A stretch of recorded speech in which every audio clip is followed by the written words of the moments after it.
در این برنامه معلومات هایی که شما در عمرتان درباره کندنی های فایده‌ناک ثروت های زیرزمینی کشور نشنیدید بشنوید، یا اینکه شنیدید و به فراموشی انداخته اید یادآور شوید. و بسیار چیزهایی هستند، بسیار سرهایی هستند که امروز در برنامه فردای تاجیکستان شما خواهید شنید. سال 2012 در تاجیکستان تقریبا زیاده از 2 تن 400 کیلوگرم طلا استخراج شده بود. سال 2000 علاقه این در سال 2015 به 4.5 تن رسید. در سال 2016 باشد به زیاده از 5 تن رسید. در سال 2019 گفتند که نسبت به سال پیشین استحصال طلا تقریبا 25% زیاد شده است، اما مقدار رو نگفتند. از همین در حساب درصد تقریبا می شود تخمین زد که قریب 8 تن در تاجیکستان سال 2019 تا سال 2019 طلا صادرات استحصال شده است. و از روی صادرات هم ما اگر به این اهمیت دهیم 55% صادرات تاجیکستان را در سال 2020 طلا و سنگ‌های قیمت‌بها تشکیل دادند. یعنی تاجیکستان مجبور شده است در سال 2020 آنچنان اقتصادیاتش خطور کرده است، آنچنان سقوط کرده است که مجبور شده است 55% صادرات کشور را از حساب ذخیره‌های مالی کشور، ذخیره‌های مثل سنگ‌های قیمت‌بها و طلا بپوشاند. خریداری اساسی سنگ‌های قیمت‌بها و طلای تاجیکستان چندین سال آخر کشور شویتساریا است. کشور شویتساریا که گفتیم خودتان درک کنید که گپ درباره چی می رود. و 90% صادرات متال و سنگ‌های قیمت‌بهای تاجیکستان نیز به همین کشور یعنی به شویتساریا صادرات شده است. 90%. و قانونی هم وجود دارد در تاجیکستان که طبق قانون باید هر یک شهروند تاجیکستان که میخواهد طلا استخراج کند، کارکرد طلا را به راه ماند، طبق قانون حقوق دارد. ولی متاسفانه ایده از گروه مخصوص استحصال، کارکرد، استخراج همه این مسئله ها را از خود کردند و نمیگذارند که کسی دیگر به این کار سر و کار گیرد. یک بار گفتند که تقریبا به 40 نفر لیسنس دادند، یک بار گفتند تقریبا به 50 نفر لیسنس دادند، اما آنها کیستند نشنیدیم. سال 2019 از سال 2012 به فکرم به بعد سال 2019 لیسنسی یا خود اجازت نامه ارتل آدینه به پایان رسید. اگر از نو نکرده باشد به پایان رسید و دیگر کسان را ما نشنیدیم که تا حال حاضر بجز همون شرکت هایی که با کشورهای چین همکاری میکنند دیگر ندونستیم که با خبر نیستیم و در رسانه ها هم گفته نشده است که کیها به استحصال یعنی کارکرد و استخراج طلا سر کار میگیرند. کارشناس ما نامزد علوم جغرافی حاجی بابا دادارجان یعقوبوف، این کس سالیانی دراز در دانشگاه دولتی شهر خوجند به نام باباجان غفوروف در فاکولته جغرافیا درس گفتند و از همچون متخصصی ساحه جغرافیا از بسیار این مسئله ها آگاه هستند. هر یک فرد از آن روزی که تولد می شود حقبر هست. این معنای آن را دارد که کل ملت در استفاده بری یعنی ذخیره های طبیعی باید منفعت دار باشد، حق داشته باشد. ذخیره های طبیعی تاجیکستان نسبت ملت، نسبت اهالی، نسبت تریتوریا خیلی بای است. خیلی بای است. گفتن ممکن است که قریب که همه کندنی های فایده‌ناک زیر زمینی هست. بایگری ذخیره طبیعی تاجیکستان را در نوبت خود ما به دو جدا میکنیم. یکم این ذخیره طبیعی زیر زمینی که این کندنی فایده‌ناک است. دوم ذخیره طبیعی روی زمینی. این اقلیم یعنی حرارت یخ آب‌های داخلی یعنی دریاها، کلها، آب‌های زیر زمینی، بحرها، آبانبارها، دیگر پوشش خاک، عالم رستنی، عالم حیوانات و دیگرها. لیکن امروز ما تنها درباره کندنی‌های فایده‌ناک زیر زمینی سخن میگیم. قلمرو تاجیکستان را از جهت گیولوژی به 5 زون گیولوژی تقسیم کرده می شود. یکم زون این تاجیکستان شمالی که قسم تاجیکستان شمالی قطارکوه‌های قرامزار و یک قسم چوکیده وادی فرغانه را در بر میگیرد. دوم تیانشان جنوبی قسم زیاد تاجیکستان مرکزی. سوم حصار یعنی قسم پامیر شمالی. از همین حصار قطارکوه حصار دوام میشد تا پامیر شمالی. قسم چهارم چوکیده افغان تاجیک میگن یا اینکه تاجیک و افغان که قسم جنوبی را در بر میگیرد. پنجم قسم جنوبی پامیر شمالی. همینطور تاجیکستان را به 5 زون همین گیولوژی جدا کرده می شود که هر یکی این زون ها خصوصیت خاص خود را دارد. کندنی فایده‌ناک خود را دارد. در تاجیکستان تا کنون از 600 ذخیره طبیعی زیرزمینی از جمله متال های نادر آشکار و تحقیق شده است. حالا در 400 کانهای کشور ذخیره های گوناگون کندنی فایده‌ناک معین کرده شده. در 100 تای آن امروز کار رفت ایستاده است. یعنی این ذخیره ها اساساً از سینک، قرغاشیم، ویسموت، ولفرام، مولبدن، میس، طلا، قلعه، نقره، سرمه، سیماب، مرگنز، مگنی، معدن آهن، سنگ‌های قیمت‌بها، اشیاء خام بار، فتور و دیگرها که از روی همین نامبر شده ها معلوم است که تاجیکستان یکی از بایترین کشور است. تنها از من شما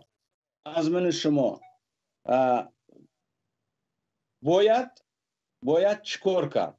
ما باید کارکرد عاقلانه این بایگری را آموخت. نگوییم که نمیدانیم، نه، آموزش کردن در کار است.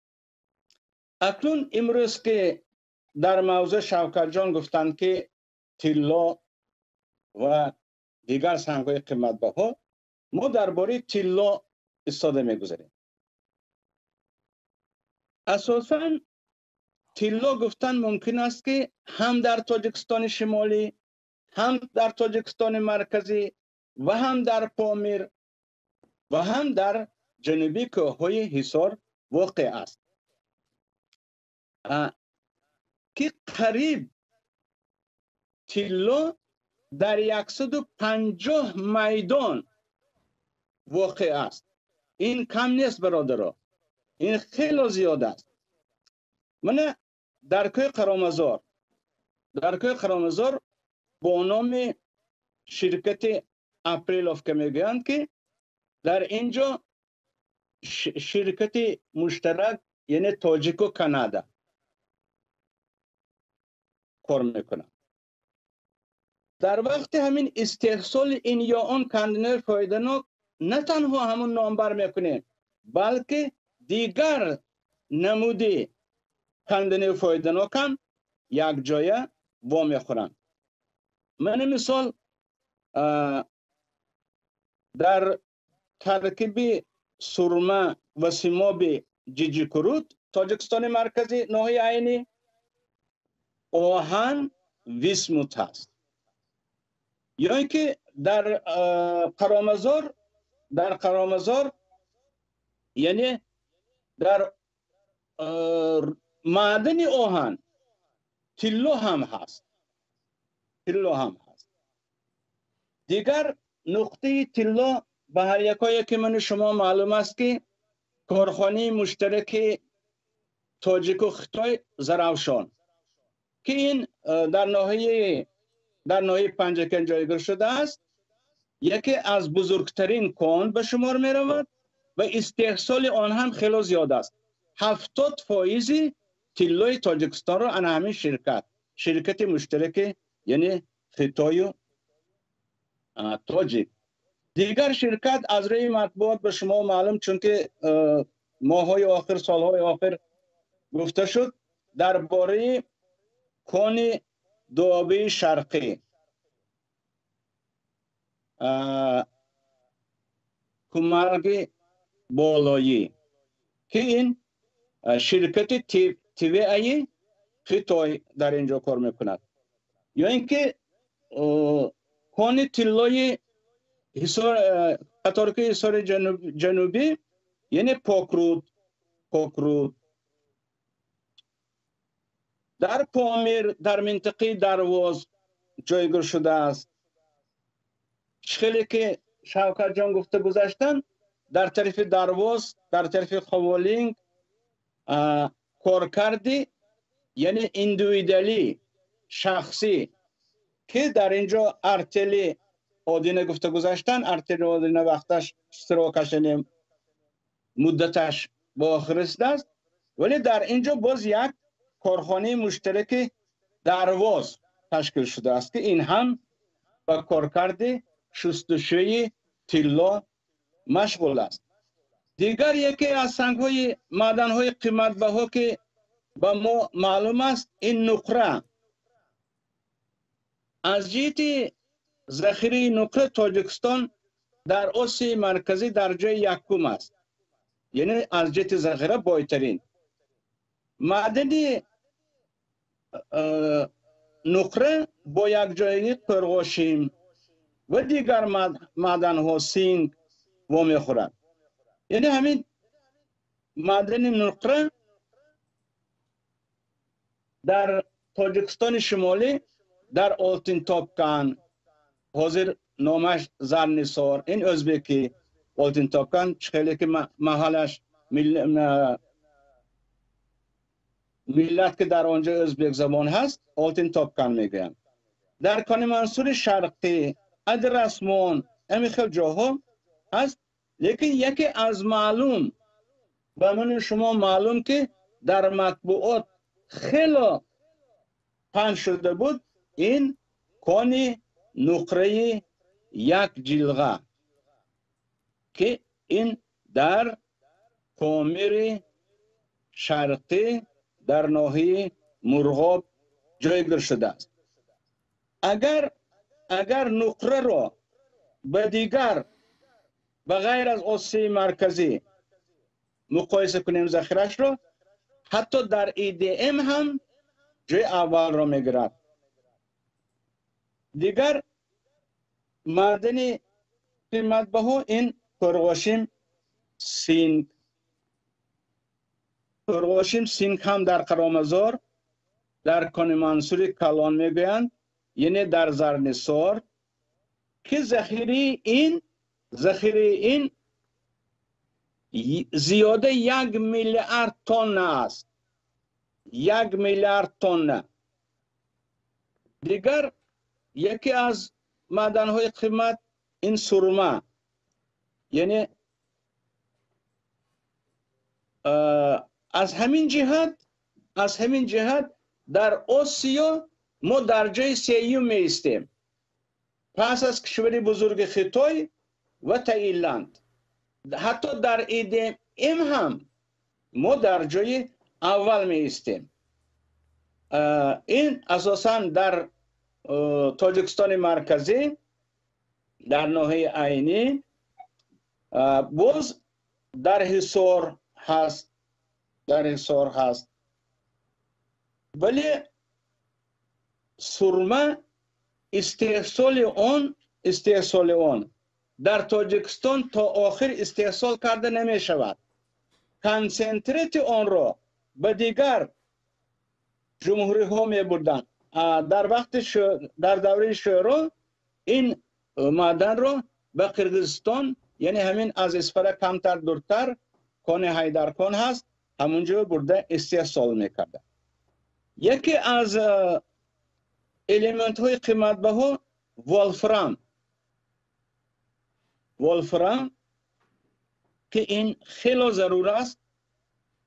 خلاص یک جای میگوییم با دیگر الیمنت ها کنده فادنات، ولفرام، مولیبدن، ویسموت، همه اینها خیلی الیمنت های ضروری در صناعت، حتی در صناعت های اتمی استفاده برده می شود. در اینجا معدن آهن در تاجیکستان شمالی و در پامیر جایگاه شده است. چرا تا امروز معدن آهن را کارکرد نمی کنند؟ ولی محصولات معدن آهن امروز ضرور است، برای آنکه در دوره شوروی همین یک چیز گویه میشن، یعنی انگشت کوکس دهنده، انگشت انتراتسیت استحصال نشده بود، ولی امروز این حاضر استحصال شده است. ما میتوانیم معدن آهن را به کار اندازیم، چون که کل ساختمان گفتن ممکن است که به محصولات معدن آهن به معنی است. به فکرم در اینجا تویگی اکتفا میکنم. من اینجا از شما میخوام بپرسم که چرا کانهای طلا، نقره، قرغوشی، سینگ و غیره به شرکت های خارجی داده. چرا ما همه قدر ثروت ها چنانه که شما ذکر کردید داشتیم، ولی که اکثریت این کانهای تاجیکستان را شرکت های خارجی گرفتند و استخراج میکنند؟ من بنده اوید این مسئله چنین فکر و اندیشه دارم. البته ما یک تکنیکومی گئولوژی داشتیم که یعنی آسیای میانگی بود. فاکولتیت های گئولوژی داریم البته، لیکن متخصص همین متخصص، یعنی اولا کشف نمودن، تحقیقات نمودن، استخراج همین معدن ها و استحصال همین معدن ها به متخصص در تاجیکستان ناکفایه است. آید این مسئله اگر شما در آخر اجازت فرمایید من پیشنهادهای خودم را میگم. دوم برای کارکرد این یا آن کان دارایی داشتن در کار است، یعنی پول داشتن در کار است، سهمیه داشتن در کار است که انا همین سهمیه را تاجیکستان سری وقت فراهم آورده نتوانست. این را شرکت های خارجی فهمیدند که تاجیکستان هم از متخصص تنقصی میکشد، هم از جهت سهمیه تنقصی میکشد. این را شرکت های خارجی تیز فهمیدن. اول انگلیا آمد و شرکت همین مشترک زرافشان، پس به تاجیکستان شمالی کانادا آمد. کانادا امروز کار کرده استاده است با تاجیکستان یک جایه، و آخرون قریب که ممکن گفتن ممکن است که 90% کانها امروز در دست شرکت های خطایی هستند. شرکت های خطایی هستند، قریب که 10 شرکت در استحصال و استخراج کانها کار استاده است. قسم زیاده شرکت های خطایی هستند. من در اینجا البته در مقاله ها نوشته بودم، فکر و اندیشه خود را گفته بودم و فکری من در اینجا یک سر هست که ما امروز کل شرکت های خطایی را جلب کرده به دست آنها داده استادیم. اگر شما اجازت دید پیشنهادهای میگویم، نه اگر ثانی گید بس ترا می نمایم. پیش از همه برای همین بویگری زیر زمینی کندنی های ثروت های طبیعی را درست استفاده بردند، از جوان ها دعوت کرده شود که به همین ساحه در مکتب های عالی خوانده متخصص شود. یعنی متخصصی کشف نمودن، تحقیق نمودن، استخراج نمودن، استحصال نمودن.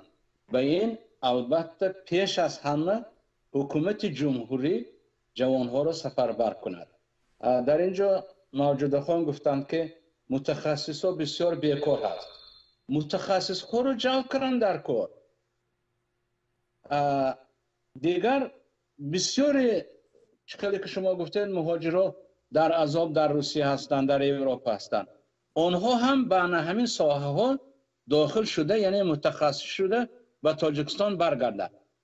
دوم، اطاعت از قانون نیست در تاجیکستان. باید اطاعت باشد، باید قانون برای همه یخله باشد. برای من مثال میبرم. در جلسه وسیع حکومتی روز 24 ژانویه سال 2019 رئیس جمهور امام علی رحمان اعتراض نمود که بایگری تاجیکستان در نمود اشیای خام یعنی کانسنترات برآورده نشود. من حاضر در اینجا علم شهر زمان گفتن که کانسنترات اشیای خام برآورده می شود. لیکن بعد از همین سخنی رئیس جمهور پس از 8 ماه هر یکایی که شما آگاه هستید، تماشابینان هم آگاه هستند، کان نقره یک جلوه تماما اجازه داده شد که پول را به چین کشانده شود. این